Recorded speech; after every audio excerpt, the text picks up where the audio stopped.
Channel. ನಾನು ಸಮೀನಾ. ನೀವೆಲ್ಲ ಹೇಗಿದ್ದೀರಾ? ಚೆನ್ನಾಗಿದ್ದೀರಾ ಅಂತ ಅನ್ಕೊಂಡಿದೀನಿ. ನಾವೆಲ್ಲ ಚೆನ್ನಾಗಿದ್ದೀವಿ. ಇವತ್ತಿನ ಒಂದು ರೆಸಿಪಿ ನಮ್ಮ ಸಬ್ಸ್ಕ್ರೈಬರ್ ಅವರು ಮುಜಫರ್ ರೆಸಿಪಿ ಮಾಡಿ ಅಂತ ಹೇಳಿದ್ರು. ಅವ್ರಿಗಾಗಿ ಇವತ್ತು ಮುಜಫರ್ ರೆಸಿಪಿ ನಾನು ಶೇರ್ ಮಾಡ್ತಾ ಇದೀನಿ. ಬನ್ನಿ ಫ್ರೆಂಡ್ಸ್, ಅದು ಹೇಗೆ ಮಾಡೋದು ಅಂತ ನೋಡೋಣ. ಮೊದಲನೇದಾಗಿ ನಾನು 1 ಲೀಟರ್ ಅಷ್ಟು ಹಾಲು ತಗೊಂಡಿದ್ದೀನಿ.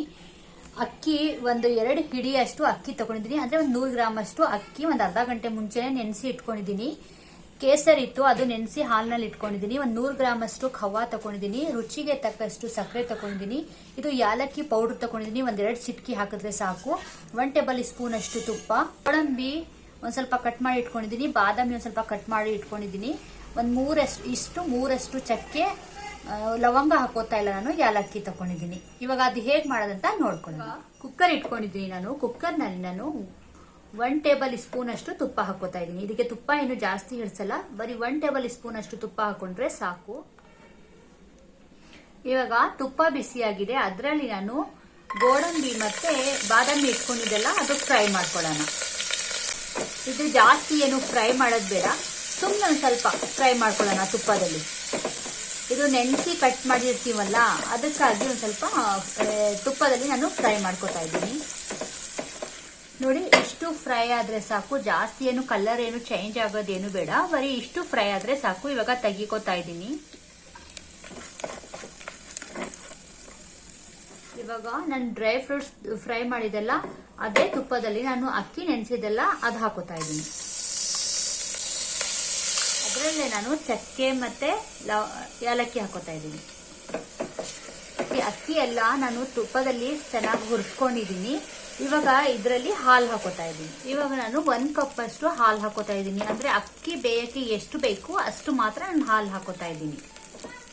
ಇವಾಗ ನಾನು 1 ಕಪ್ ಅಷ್ಟು ಹಾಲು ಹಾಕೊಂಡಿದ್ದೀನಿ. ಒಂದ್ ಸ್ವಲ್ಪ ಕುದಿ ಬಂದ್ಮೇಲೆ ನಾನು 2 ವಿಸಿಲ್ ತಗೋತಾ ಇದ್ದೀನಿ. ಮೀಡಿಯಂ ಫ್ಲೇಮ್ ನಲ್ಲಿ ಇಟ್ಟು 2 ವಿಸಿಲ್ ತಗೋತಾ ಇದ್ದೀನಿ. ನಾನು ಹಾಲು ಯಾಕೆ ಸ್ವಲ್ಪ ಹಾಕಿದ್ದೀನಿ ಅಂದ್ರೆ ಕುಕ್ಕರ್ ವಿಸಿಲ್ ಬರುವಾಗ ಮೇಲ್ಗಡೆ ಎಲ್ಲ ಬಂದ್ಬಿಡುತ್ತೆ, ಹಾಲೆಲ್ಲ ವೇಸ್ಟ್ ಆಗತ್ತೆ ಅಂತ ಹೇಳಿ ಬರೀ ಅಕ್ಕಿ ಬೇಯಕ್ಕೆ ನಮ್ಗೆ ಎಷ್ಟು ಬೇಕು ಹಾಲು ಅಷ್ಟು ಮಾತ್ರ ಹಾಕೊಂಡಿದ್ದೀನಿ. ಇವಾಗ ಮೀಡಿಯಂ ಫ್ಲೇಮ್ ನಲ್ಲಿ ಇಟ್ಟು 2 ವಿಸಿಲ್ ಬರಲಿ. ನಮ್ದು ವಿಡಿಯೋ ನೀವು ಫುಲ್ ನೋಡಿ, ಮಧ್ಯದಲ್ಲಿ ಸ್ಕಿಪ್ ಮಾಡಿ ನೋಡ್ಬೇಡಿ. ಯಾವ ತರ ಮಾಡ್ತಾ ಇದೀವಿ ಅಂತ ನಿಮ್ಗೆ ಗೊತ್ತಾಗಲ್ಲ. ಅದಕ್ಕಾಗಿ ಫುಲ್ ವಿಡಿಯೋಸ್ ಅನ್ನು ನೀವು ವಾಚ್ ಮಾಡಿ. 2 ವಿಸಿಲ್ ಆಗಿದೆ. ಈ ಕಡೆ ನಾವು ಹಾಲು ಬಿಸಿಗೆ ಇಟ್ಕೊಳ್ಳೋಣ. ನೋಡಿ, ಇವಾಗ ಕುಕ್ಕರ್ ವಿಸಿಲ್ ಹೋಗಿದೆ. ಓಪನ್ ಮಾಡ್ಕೊತಾ ಇದ್ದೀನಿ. ನೋಡಿ, ಅಕ್ಕಿ ಚೆನ್ನಾಗಿ ಬೆಂದಿದೆ. ನೋಡಿ, ಈ ತರ ನೋಡಿದ್ರೆ ಗೊತ್ತಾಗತ್ತೆ ಅಕ್ಕಿ ಚೆನ್ನಾಗಿ ಬೆಂದಿದೆ. ಇವಾಗ ನಾವು ಇದು ಒಂದ್ ಕಡಾಯಿನಲ್ಲಿ ತೆಗಿಕೊಳ್ಳೋಣ. ನೀವು ಬೇಕಾದ್ರೆ ಕುಕ್ಕರ್ನಲ್ಲೇ ಮಾಡ್ಕೋಬಹುದು, ಆದ್ರೆ ನಮ್ದು ಕುಕ್ಕರ್ ಚಿಕ್ಕದಿದೆ ಅಂತ ನಾನು ಒಂದ್ ಕಡಾಯಿನಲ್ಲಿ ಹಾಕೋತಾ ಇದ್ದೀನಿ. ಇವಾಗ ನೋಡಿ, ಅಕ್ಕಿ ಎಲ್ಲ ಚೆನ್ನಾಗಿ ಬೆಂದಿದೆ. ಇವಾಗ ಈ ತರನೇ ಒಂದು ಸ್ಪೂನ್ ನಲ್ಲಿ ನೀವು ಈ ತರ ಸೈಡ್ ನಲ್ಲಿ ಇಟ್ಟು ಈ ತರ ಒಂದ್ ಸ್ವಲ್ಪ ಮ್ಯಾಶ್ ಮಾಡ್ಕೊಳ್ಳಿ. ನಿಮ್ಮ ಹತ್ರ ಮ್ಯಾಶರ್ ಇದ್ರೂ ಮಾಡ್ಕೋಬಹುದು, ಆದ್ರೆ ಜಾಸ್ತಿ ಮ್ಯಾಶ್ ಮಾಡಕ್ ಹೋಗ್ಬೇಡಿ, ಚೆನ್ನಾಗಿರಲ್ಲ. ಸುಮ್ನೆ ಸ್ವಲ್ಪ ಈ ತರ ಮ್ಯಾಶ್ ಮಾಡ್ಕೊಳ್ಳಿ. ನೋಡಿ, ನಾನು ಈ ತರ ಕುಕ್ಕರ್ ನಲ್ಲೇ ಮ್ಯಾಶ್ ಮಾಡ್ಕೋತಾ ಇದ್ದೀನಿ. ನೋಡಿ, ಇಷ್ಟು ಮ್ಯಾಶ್ ಆದ್ರೆ ಸಾಕು, ಜಾಸ್ತಿ ಮಾಡ್ಕೋಬೇಡಿ, ಮುದ್ದೆ ಆಗ್ಬಿಡತ್ತೆ. ಅದಕ್ಕೆ ಸುಮ್ನೆ ಸ್ವಲ್ಪ ಮ್ಯಾಶ್ ಮಾಡ್ಕೊಂಡಿದ್ದೀನಿ ನಾನು. ಇವಾಗ ನಾನು ಕಡಾಯಿನಲ್ಲಿ ಹಾಕೋತಾ ಇದ್ದೀನಿ. ನೀವು ಬೇಕಾದ್ರೆ ಕುಕ್ಕರ್ನಲ್ಲೂ ಮಾಡ್ಕೋಬಹುದು. ನಾನು ಇದರಲ್ಲೇ ಹಾಲು ಬಿಸಿ ಮಾಡ್ಕೊಂಡಿದ್ದೆ, ಮಿಕ್ಸ್ ಮಾಡ್ಕೊತಾ ಇದ್ದೀನಿ. ಇದು ನಾವು ಈ ಹಾಲನ್ನು ಒಂದ್ ಸ್ವಲ್ಪ ಬೇಯಿಸ್ಕೊಳ್ಳೋಣ. ಅದರಲ್ಲೇ ನಾನು ಖೋವಾ ಇಟ್ಕೊಂಡಿದ್ದೆಲ್ಲ ಅದನ್ನು ಹಾಕೋತಾ ಇದ್ದೀನಿ. ಅದರಲ್ಲಿ ನಾನು ಕೇಸರ್ ನೆನೆಸಿ ಇಟ್ಕೊಂಡಿದ್ದೆಲ್ಲ ಅದನ್ನು ಹಾಕೋತಾ ಇದ್ದೀನಿ. ನಿಮ್ಮ ಹತ್ರ ಕೇಸರ್ ಇಲ್ಲ ಅಂತ ಹೇಳಿದ್ರೆ ನೀವು ಫುಡ್ ಕಲರ್ ಬೇಕಾದ್ರೂ ಒಂದ್ ಸ್ವಲ್ಪ ಆರೆಂಜ್ ಕಲರ್ ಬೇಕಾದ್ರೂ ಹಾಕೋಬಹುದು, ಆದ್ರೆ ನಾನು ಕಲರ್ ಹಾಕೋತಾ ಇಲ್ಲ. ಇದು ಹಾಲು ಮತ್ತೆ ಖೋವಾ ಹಾಕಿದ ತಕ್ಷಣ ಸಕ್ಕರೆ ಹಾಕೋಬೇಡಿ. ಇದು ನಾವು 1 ಲೀಟರ್ ಅಷ್ಟು ಹಾಲು ಹಾಕಿದೀವಲ್ಲ, ಇದು ಚೆನ್ನಾಗಿ ಕುದಿ ಎಲ್ಲ ಬಂದು ಇದು 3/4 ಲೀಟರ್ ಅಷ್ಟು ಆಗ್ಬೇಕು. ಆಮೇಲೆ ನಾವು ಸಕ್ಕರೆ ಮಿಕ್ಸ್ ಮಾಡ್ಕೊಳ್ಳೋಣ. ಮುಜಫರ್ ಮಾತ್ರ ತುಂಬಾ ಚೆನ್ನಾಗಿ ಟೇಸ್ಟಿ ಆಗಿರುತ್ತೆ. ನೀವು ಟ್ರೈ ಮಾಡಿ ನಮಗೆ ಕಮೆಂಟ್ ಮಾಡಿ ಹೇಗ್ ಬಂತು ನಮ್ಮ ಮುಜಫರ್ ಅಂತ ಹೇಳಿ. ಹಬ್ಬಗಳಲ್ಲಿ ಮಾಡಿ, ಯಾರಾದ್ರೂ ಗೆಸ್ಟ್ ಬರುವಾಗ ಈ ತರ ಸಿಹಿ ಮಾಡ್ಕೊಡಿ, ತುಂಬಾ ಚೆನ್ನಾಗಿ ಟೇಸ್ಟ್ ಇರತ್ತೆ.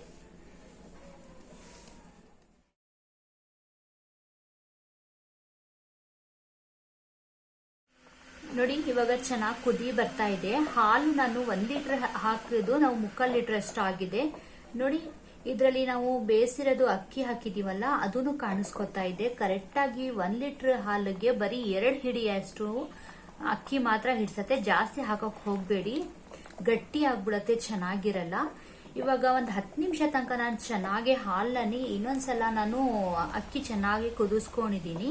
ಇವಾಗ ನೋಡಿ ಚೆನ್ನಾಗಾಗಿದೆ. ಅದರಲ್ಲೇ ನಾನು ರುಚಿಗೆ ತಕ್ಕಷ್ಟು ಸಕ್ಕರೆ ಹಾಕೋತಾ ಇದ್ದೀನಿ. ಇದು ಹಾಕಿದ್ಮೇಲೆ ಇನ್ನೊಂದು 10 ನಿಮಿಷ ತನಕ ನಾವು ಮಿಕ್ಸ್ ಮಾಡ್ಕೊಳ್ಳೋಣ. ನೀವು ಮುಜಫರ್ ಮಾಡುವಾಗ ಸಿಲ್ವರ್ ಪಾತ್ರೆನಲ್ಲಿ ಆಗಲಿ ಸ್ಟೀಲ್ ಕಡಾಯಿನಲ್ಲಿ ಮಾಡುವಾಗ ಲೋ ಫ್ಲೇಮ್ನಲ್ಲಿ ಇಟ್ಟು ಮಾಡಿ ಆಮೇಲೆ ಮಿಕ್ಸ್ ಮಾಡ್ತಾ ಇರಿ, ಇಲ್ಲಾಂದರೆ ತಳ ಹಿಡಿಯತ್ತೆ. ನಾನು ನಾನ್ ಸ್ಟಿಕ್ ಕಡಾಯಿನಲ್ಲಿ ಮಾಡ್ತಾ ಇದ್ನಲ್ಲ, ಅದರಲ್ಲಿ ಜಾಸ್ತಿ ಏನು ತಳ ಏನು ಹಿಡಿಯಲ್ಲ. ನಾನು ಇದರಲ್ಲಿ ಫುಡ್ ಕಲರ್ ಏನು ಮಿಕ್ಸ್ ಮಾಡಿಲ್ಲ, ನಾನು ಕೇಸರ್ ಹಾಕಿದ್ದೀನಿ.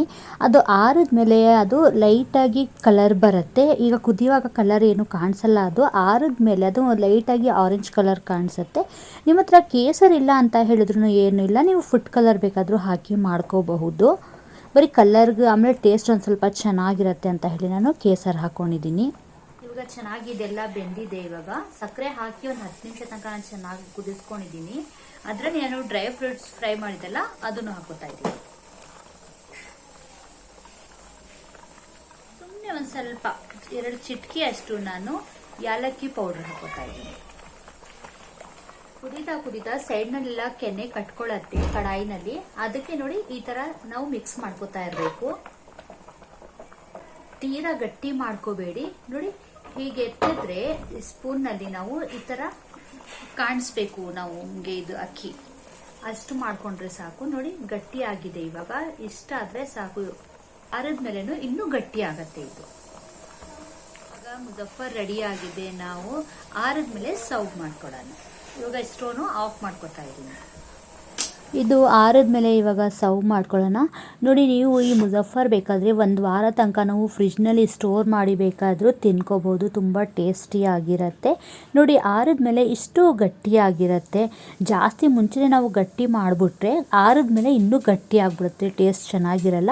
ನೋಡಿ, ಇಷ್ಟು ಗಟ್ಟಿ ಆದರೆ ಸಾಕು. ನೋಡಿ ಎಷ್ಟು ಚೆನ್ನಾಗಿ ಕಾಣಿಸ್ತಾ ಇದೆ. ಇವತ್ತಿನ ವಿಡಿಯೋ ನಮ್ಮದು ರೆಸಿಪಿ ನಮ್ಮ ಸಬ್ಸ್ಕ್ರೈಬರ್ಗೆ ಇಷ್ಟ ಆಗಿದೆ ಅಂತ ಅಂದ್ಕೊಂಡಿದ್ದೀನಿ. ಇಷ್ಟ ಆಗಿದ್ರೆ ಲೈಕ್, ಶೇರ್, ಕಮೆಂಟ್ ಮಾಡಿ. ನಮ್ಮ ಚಾನಲ್ಗೆ ಸಬ್ಸ್ಕ್ರೈಬ್ ಮಾಡಿ. ಯಾರಾದರೂ ಮೊದಲನೇ ಸಲ ನೋಡ್ತಾ ಇದ್ದರೆ ಸಬ್ಸ್ಕ್ರೈಬ್ ಮಾಡಿಕೊಡಿ.